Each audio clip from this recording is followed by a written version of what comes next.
Basically what I'm going to show you today is how to go from editing in Windows Movie Maker or iMovie to doing that very same simple task, just basic editing, and just export a simple video like you would in those other applications.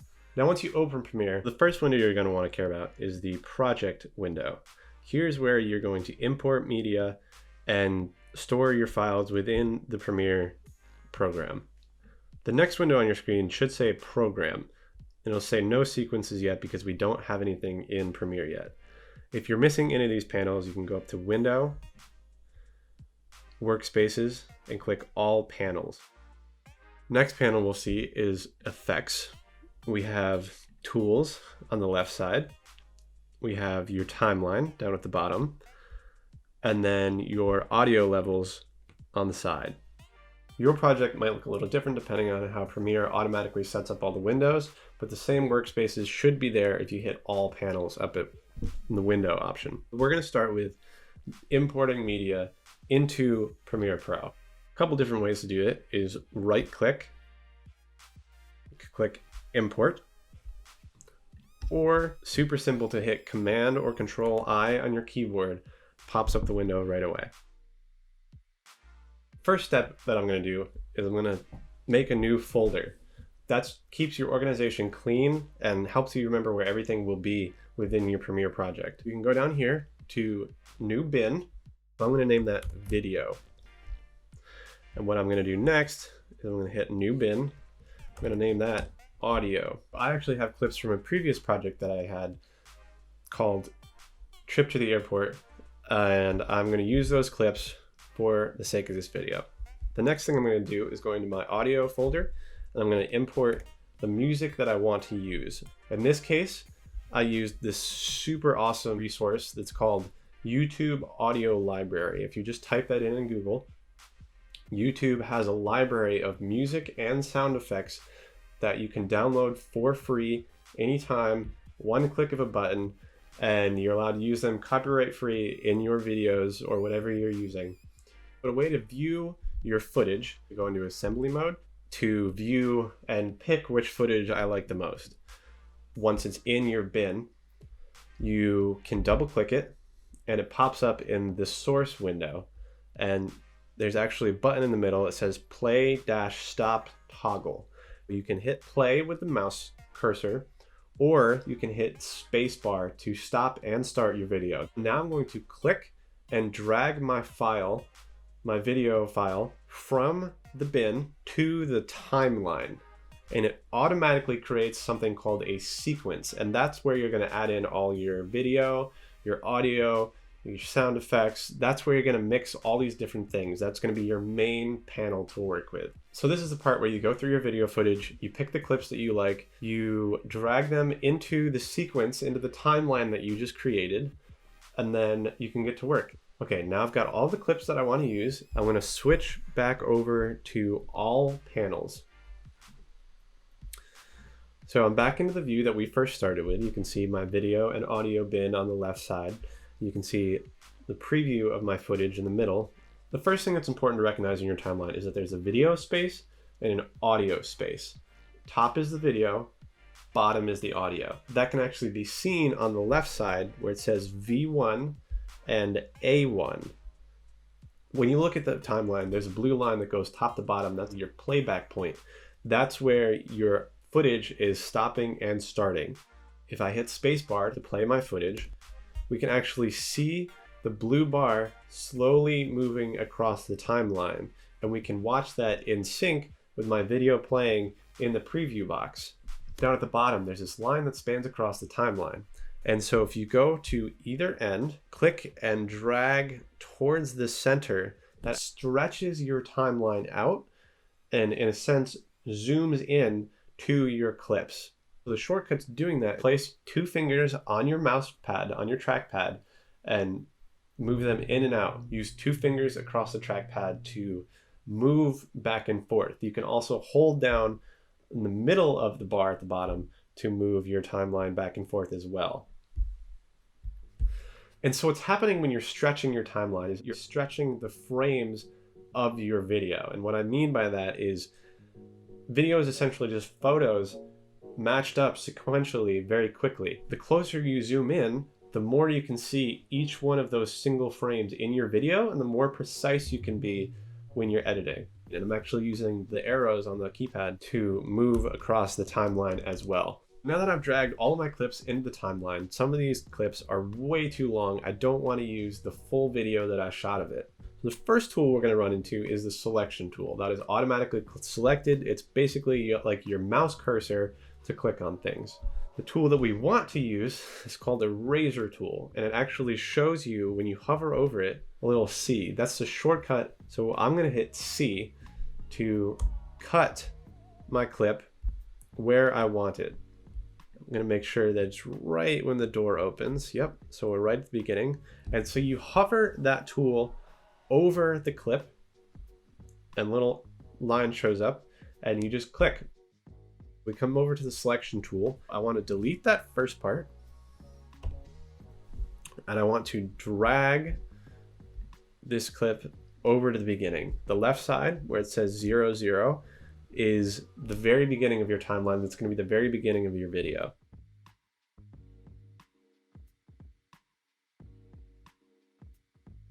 Another way to go about cutting your clip, on either end, if you click and hold and drag to the point that you want to cut it at, it will show you a preview of where you're stopping your clip. And so I actually want to stop my clip right after I stop walking. So right about there when my motion stops, I'm going to do some more of those edits.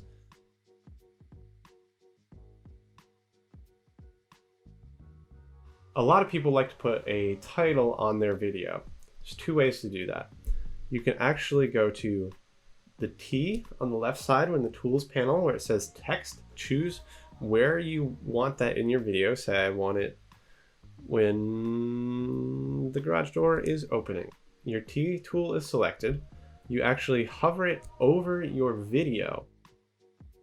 Click on the video, or you can click and drag to create a text box and you type YouTube video and your text will show up on the screen of the video. Our selection tool, click and drag the box to move it around your video screen.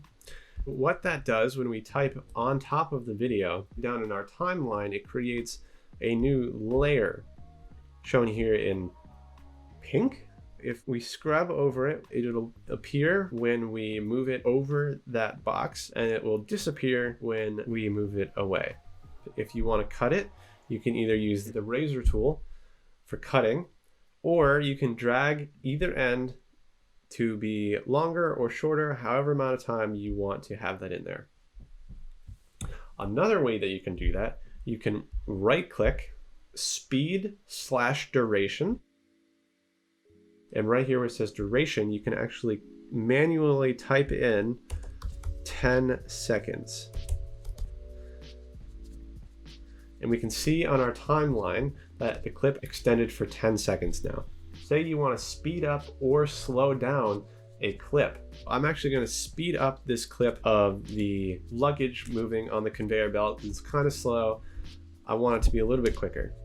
So do the same thing, right click, speed/duration. I want it to go, let's say 150%. Let's see how that looks. Now it's a little bit quicker. Motion's a little bit strange because you see a person walking, but I'm going to drag that clip back to cover that space, and there you go. So the second way to add in a title, it seems actually that I'm missing that panel, and so what I'm going to do is go up to Window, Essential Graphics. I'm just going to type in title, and let's see, I'll just use the first one for the sake of the video. So I'm going to drag that down. To edit that, I'm going to click on the box within my timeline. That brings me into my text where it says presents. I'm going to double click to highlight it. I'm going to just change to YouTube video. Boom. Enter. Nope, not enter. Okay, click off of that screen and then it works.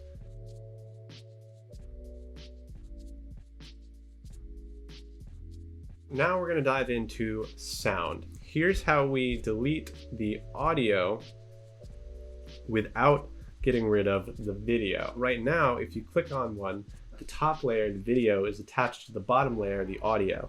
I'm going to do Command A, right click, unlink, and so now everything's unlinked, and I'm going to highlight all of my audio and just delete it.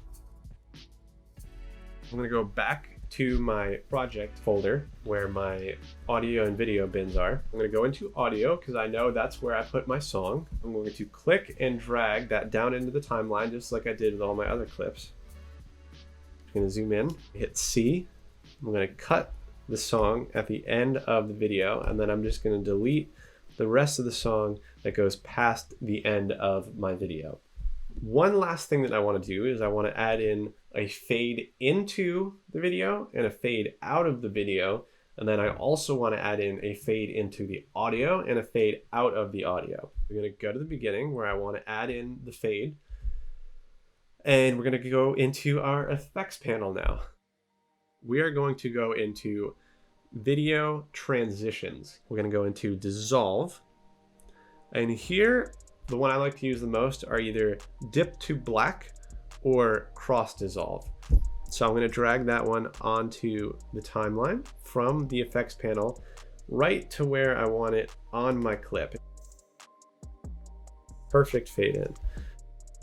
Let's click on cross dissolve, drag it from the effects panel down onto where those two clips meet each other. So say I actually want it to be longer than it is. We can do the same thing as we did with the clip. We can either drag either end to make it longer, or we can right click, set transition duration, and let's say I want it to be 3 seconds. Now it'll be a longer transition from each clip to the next clip. So I'm going to drop another dip to black on the end of the video. Now what I want to do is I want to fade in my audio and fade out my audio. So I'm going to go to the very beginning of my audio track, back into my effects panel, and I'm going to go out of the video transitions and into the audio transitions. Add an exponential fade on the beginning of the audio and an exponential fade on the end of the video. The very last thing we're going to do is we're going to set our in and our out points. And what that does is it tells Premiere exactly what you want to export from the program into a video file. I go to the very start of the clip. I'm going to hit I on my keyboard for in, and I'm going to zoom into the end of my clip, and I'm going to hit O at the end of my clip. And we can actually drag this out point if we don't get it perfectly right where it needs to be. So I'm going to drag that to the end of the clip. And now everything between these two blue lines on my timeline is what Premiere is going to export from this project into a video that you can upload to YouTube or text to your friends or email or just watch on your computer. We're going to go to File, Export, Media, where it says preset match source high bitrate. You can either leave that alone, or what I like to do is I like to go in, I like to scroll down to the bottom, and I like to export in YouTube 1080 full HD. And the next thing you want to look at is output name. Click on that. This prompts you to name it and save it to a certain location. So we're just going to name it trip to airport. I just want to save it to my desktop. So right here where it says export audio and export video, you want to make sure both of those things have a check mark. Down here, this is a preview of your video. Click and hold, and you want to just scrub through, make sure your video starts where you want it to, and make sure your video stops where you want it to. Click export, boom, and we're done. That is the basic editing level of Premiere Pro. Hopefully this isn't as intimidating as when you first open it up and have absolutely no idea what to do with it compared to Windows Movie Maker or any of those other super easy editing programs. There are endless opportunities, endless options to choose from within Premiere Pro and within Adobe in itself, within all the programs that you can use. And so if you know the basic tips, then you can go in, you can feel comfortable doing what you normally do. And from there, hopefully, you can actually explore your options to dive deeper into the video editing world. So if you guys want to see more from me, if you want to see more tips, you want to see more tutorials, you want to see some of the other videos I've made and how I've put those together, let me know. Drop a like, drop a comment. Have fun, happy editing, good luck.